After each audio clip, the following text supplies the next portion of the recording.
Hello dear students. Lesson 5 कर रहे हैं आजकल नोमैडिक एम्पायर या यावर साम्राज्य। इस चैप्टर में अभी तक हम 3 पार्ट्स में पढ़ चुके हैं कि किस तरीके से चंगेज़ खान ने जो था कबीलाई लोगों को ऑर्गेनाइज्ड किया था। जो ये खाना बदोश नोमैडिक ग्रुप्स थे उनको ऑर्गेनाइज़ किया था और किस तरीके से मंगोल एम्पायर को उसने खड़ा किया था। उसने कैसे चाइना और दूसरे देशों से जो थी लड़ाइयाँ लड़ी थी और उनमें जीत हासिल की थी। हमने ये भी पढ़ा था कि ही वॉज़ वेरी क्रूअल, उसने बहुत क्रूएलिटी दिखाई थी लोगों के साथ। आज हम इस पार्ट में देख रहे हैं 4 उलूस का गठन क्या था, फॉर्मेशन ऑफ 4 उलूस क्या थे। बेटे चंगेज़ खान ने जो नए राज्य जीते थे, नए नए एरियाज़ जीते थे, उन पर रूल करने का रिस्पॉन्सिबिलिटी उसने अपने 4 पुत्रों को सौंप दी थी। इसमें 4 उलूस का गठन हुआ था। उलूस से अभिप्राय है साम्राज्य की सीमा, फ्रंटियर ऑफ द एम्पायर। दूसरी ओर चंगेज़ खान अभी भी निरंतर लड़ाइयों में लगा हुआ था। जो वो एरिया जीतता जा रहा था उन्हें वो अपने पुत्रों को जो था वो सौंपता जा रहा था और खुद जो थी वो नई लड़ाइयाँ, नई विजय हासिल करता रहा। और इसलिए साम्राज्य की सीमाएं जो थी, उसकी फ्रंटियर्स जो थी वो बदलती रही थी। फॉर्मेशन ऑफ 4 उलूस क्या था? Changez Khan interested the responsibility of ruling the newly conquered people to his 4 sons. This led to the formation of 4 ulus. The meaning of ulus was the boundary of the empire, the frontier of the empire. Genghis Khan, on the other hand, was still busy increasing the victories and the empire more and more, so the boundaries of the empire were constantly changing. अब देखो 4 उलूस क्या था। उलूस का मतलब होता है boundary, सीमा। ठीक है। अब चंगेज़ खान का जो सबसे बड़ा सन था उसका नाम था जोची। उसको रूसी स्टेपी क्षेत्र प्राप्त हुए थे। रूस का एरिया उसने जीत लिया था और उसको स्टेपी एरिया कहते हैं। तो वो उसने अपने सन जोची को दिया था। परंतु इसकी जो लास्ट सीमा थी वो क्या होगी ये अभी तक डिसाइड नहीं था, क्योंकि वो अभी भी एरिया जीतता जा रहा था। तो Jochi, the eldest son of Genghis Khan, received Russian steppe territory, but its remote range was not certain. It extended to the far west. ये दूर पश्चिम तक जा रही थी। अब उसका जो दूसरा पुत्र था उसका नाम था चंगताई। उसको तुरान का स्टेपी क्षेत्र दिया गया था। जोची को रूस का दिया था और चंगताई को तुरान का दिया था।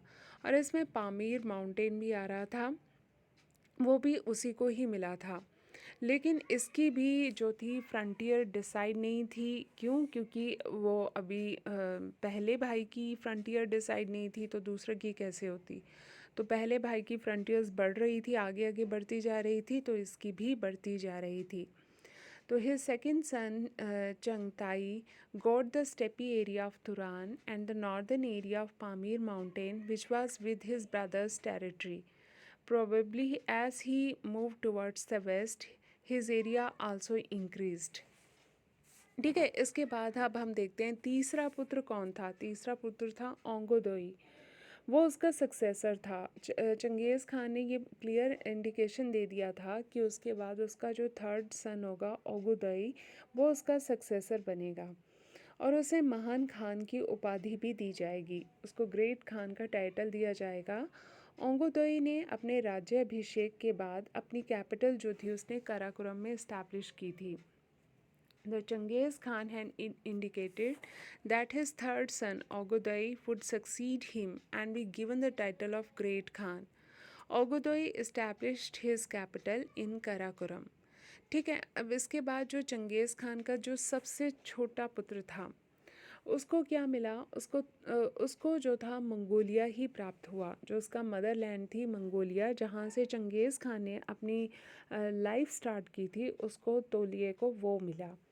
चंगेज़ खान का विचार था कि उसके पुत्र आपस में मिलकर साम्राज्य पर शासन करेंगे। उसने अपने रहते ही अपने चारों बेटों में अपना राज्य जो था वो डिवाइड कर दिया था और उसकी ये थिंकिंग थी कि उसके जो सन हैं, उसके जो चारों पुत्र हैं, वो मिलकर शासन करेंगे। इसलिए उसने हर राजकुमार के लिए अलग अलग सैन्य टुकड़ियाँ, जिन्हें हम तामा कहते हैं, वो फिक्स कर दी। ये सैनिक टुकड़ियाँ प्रत्येक उलूस में तैनात रहती थी। जैसे पहले पुत्र जोची का जो एरिया था वो रूसी स्टेपी क्षेत्र था, दूसरे चंगताई का जो था पामीर पर्वत की तरफ था, ओगोदोई का जो था वो एरिया, मतलब जो उसका सबसे फेवरेट सन था उसको भी, उसकी कैपिटल जहाँ कराकोरम थी वहाँ पर तीसरी उलूस को स्थापित किया गया, और उसका जो चौथा सबसे छोटा बेटा था जो मंगोलिया में था जिसके अंडर, वहाँ पर एक उलूस जो था वो तैनात किया गया था। राज्य में परिवार के सदस्यों की भागीदारी का आभास सरदारों की परिषद में होता था। एक चीफ्स थे, उनकी एक परिषद, एक काउंसिल बनाई गई थी जिसमें सारे डिसीज़न लिए जाते थे। वो डिसीज़न क्या थे? जैसे परिवार के फ्यूचर के बारे में, कौन कौन सी लड़ाइयाँ लड़ी जाएंगी, लूट के माल का बंटवारा कैसे होगा, चारागाह, भूमि और सक्सेसर से रिलेटेड जो रूल्स रेगुलेशन थे वो सारे इस काउंसिल में डिस्कस किए जाते थे।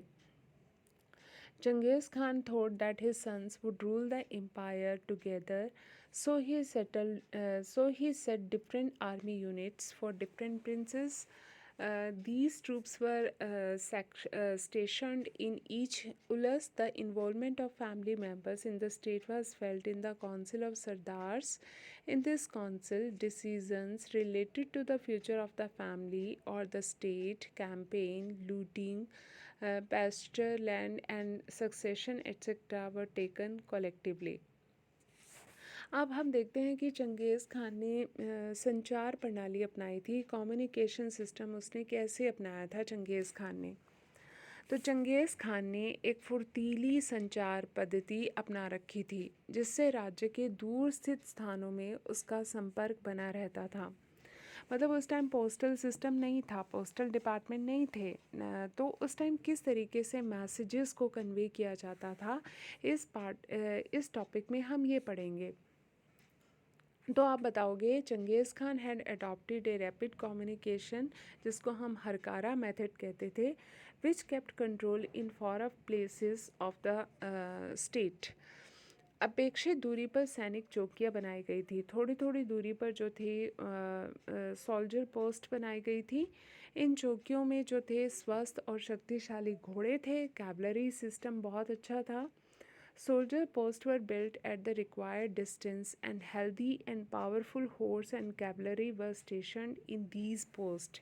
जब भी कोई मैसेज देना होता था ना, एक व्यक्ति जो था वो इस सोल्जर पोस्ट पे देके जाता था और सैनिक उस मैसेज को जो था तुरंत फुर्तीले घोड़े होते थे और सैनिक भी बहुत हेल्दी होते थे, घोड़े भी हेल्दी होते थे, उस पर बैठकर तुरंत भागता हुआ जाता था। और फिर थोड़ी दूरी पर दूसरी पोस्ट होती थी, वो उसको मैसेज उसको दे देता था। इस प्रकार वो फिर आगे भागता जाता था घोड़े पे सवार होकर। इस तरीके से मैसेज जो थे वो जल्दी से जल्दी कन्वे हो जाते थे। यह घुड़सवार संदेश वाहक का काम करते थे, मैसेंजर का काम करते थे। इस संचार पद्धति के संचालन के लिए मंगोल यायावर जो थे अपने घोड़े और अपने जानवरों का 10वां भाग पार्ट प्रदान करते थे। इसे कुबकुर कर कहते थे।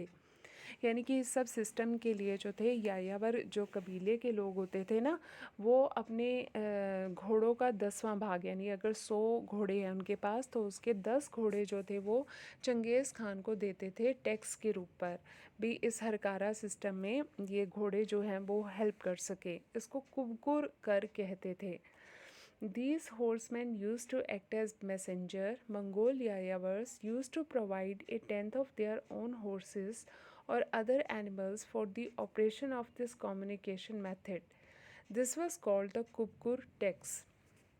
यायावर लोग यह कर अपनी इच्छा से देते थे, अपनी विश से देते थे, क्योंकि इससे उन्हें बहुत सारे लाभ होते थे। अब नेचुरली मैसेजेस आपके पास जल्दी से जल्दी पहुंच रहे हैं तो इसके लिए उन्हें कुछ पे तो करना पड़ता था, तो उनको लगता था कि इससे उन्हें बहुत फ़ायदा हो रहा है, तो इससे वो विलिंगली जो थे वो अपनी मर्ज़ी से ये टैक्स जो थे वो पे करते थे।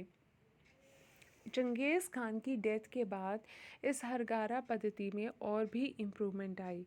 इस पद्धति से महान चंगेज़ खानों को अपने विस्तृत साम्राज्य के दूर स्थित स्थानों पर होने वाली घटनाओं पर निगरानी रखने में हेल्प मिलती थी।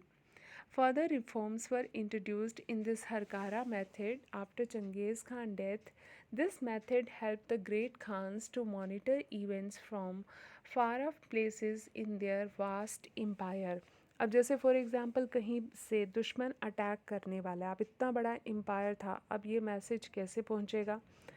तो जिस फ्रंटियर पे अटैक होने वाला था उसके पास ये पोस्ट बनी होती थी।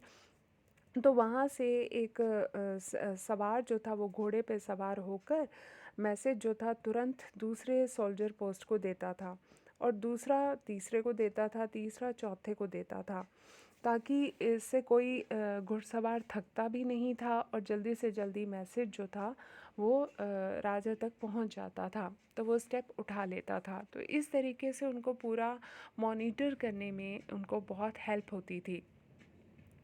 इसके बाद है कि मंगोल साम्राज्य को चंगेज़ खान की क्या देन थी। Contribution of Genghis Khan to the Mongol empire. अब देखने में ऐसा लगता है कि चंगेज़ खान बहुत मर्डरर था, हथियारा था, लुटेरा था, रोबरर था। उसने बहुत सारे नगरों को ध्वस्त किया। जैसे कल की ही पार्ट में मैंने आपको बताया था कि एक मंगोल राजकुमार की हत्या कर दी गई थी, तो तुरंत ये ऑर्डर पास किया गया था कि निशापुर में हत्या की गई थी कि निशापुर को इस तरीके से बर्बाद कर दो कि वहाँ कुत्ते और बिल्लियाँ भी ना रहें, उनका भी मर्डर कर दो। मतलब इतना जालिम था वो। और मैंने आपको कल बताया था कि उसने भारत पर भी अटैक किया था, स्पेशली दिल्ली पर। तो दिल्ली में नालियों में पानी की जगह रक्त बहाकर वो गया था। इतना मतलब वो खतरनाक बंदा था। तो उसने नगरों को ध्वस्त किया, हजारों लोगों को मौत के घाट उतार दिया। इसलिए 13वीं सेंचुरी में चीन, ईरान और ईस्ट यूरोप के लोग जो थे उसे लुटेरे गिरोहों का ग्रुप कहते थे और उसको नफ़रत की दृष्टि से देखते थे। It seems that Genghis Khan was a murderer and robber who destroyed cities and killed thousands of people. Therefore, in the 13th century, many townspeople in China, Iran, and Eastern Europe saw the robber gangs of Genghis Khan and looked at him with hatred. परंतु मंगोलों के लिए चंगेज़ खान जो था वो महान शासक था। क्यों? क्योंकि उसने मंगोलों को ऑर्गेनाइज्ड किया था। पहले ये सारे नोमैडिक ग्रुप्स थे, बहुत गरीब थे, इधर उधर घूमते रहते थे। तो ये चंगेज़ खान ही था जिसने इनको ऑर्गेनाइज्ड किया था। और लंबी समय से जो चली आ रही लड़ाइयाँ थी डिफरेंट डिफरेंट कबीलों के बीच में, उसने उनको बंद करवाया था। और चीनी जो थे उनको एक्सप्लॉइट करते थे, इससे उसने उसने मुक्ति दिलवाई थी। उसने एक शानदार साम्राज्य जो था वो स्थापित किया था और व्यापार मार्गों और बाज़ारों को नया जीवन दिया था, जिसके कारण मंगोल जो थे वो अमीर बन गए थे। But Genghis Khan was the greatest ruler of all time for the Mongols. He mobilized the Mongols and liberated them from long standing tribal battles and exploitation by the Chinese.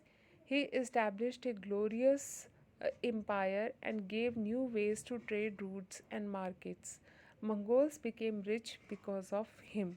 इसलिए वो तो उसको महान राजा कहेंगे ही, क्योंकि उसने उनके लिए बहुत कुछ किया था। उसने उनकी लड़ाइयाँ रुकवाई थी, उनको यूनाइटेड किया था, उसने चाइना से उनको मुक्ति दिलवाई थी और उनके जो थे व्यापार को उसने चलवाया था, जिसके कारण वो समृद्ध बने थे। इसलिए मंगोल जो थे वो उसे बहुत महान राजा मानते थे। ठीक है, तो ये बेटे आज का टॉपिक था। आई होप आपको अच्छे से समझ में आ गया होगा। Thank you for watching the video.